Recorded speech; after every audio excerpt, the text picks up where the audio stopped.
video is about how to maintain your fat loss results. First of all, I hope you've learned a lot during this journey. This is applied knowledge that you can use for the rest of your life. But I am sure you're all probably a little bit apprehensive about how you're going to maintain these results on your own going forward. You're probably wondering, will I always have to eat this amount of calories? Or maybe, what do I do if I'm not quite there yet and I still have a little bit of body fat to lose? Well, first of all, there's the very simple energy balance side to it. So to maintain your weight, you need to be consuming as much food or as much calories as you expend over time.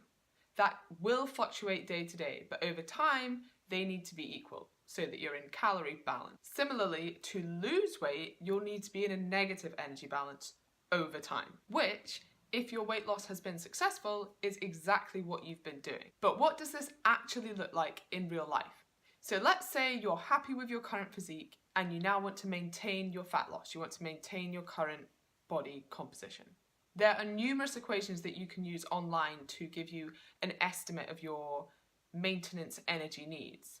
However, these are very, very much an estimate. A far better way to find your maintenance calories if you've been dieting is to slowly increase your calories from the point you're at.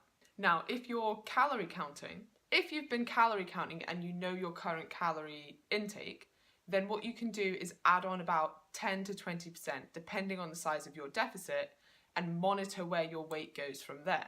And I'm talking about weight over time. So not just one day, oh, I've eaten more today and I weigh more tomorrow, I must be in a surplus and my calculation is wrong. No, you need to give it at least 2 to 3 weeks. So we're looking at small increases and then giving your body time to adapt to that. Because when you initially do start eating more, your body weight will increase, but not necessarily because you've increased body fat. So in the same way that the scales can mask fat loss, they can also make it look like you've put on fat when you haven't. This rapid increase in weight when you start eating more is due to potentially some water retention, food volume, because you're eating more. Maybe you've filled up your glycogen stores, which when you were dieting were a bit depleted. So again, that's more water retention to store that glycogen. So this all needs time to even out before you decide that your calorie estimation is wrong.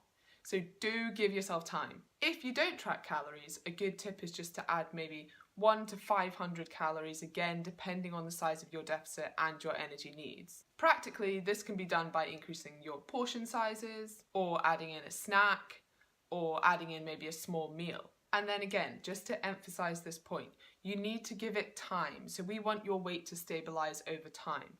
There will be an acute period where you might weigh more. That doesn't mean that your maintenance estimates are wrong. It just means you need to give it time to even out. So that was part 1 of this, which is about estimating your maintenance needs. In part 2, I'll explain how you can continue to lose body fat if that's still your goal.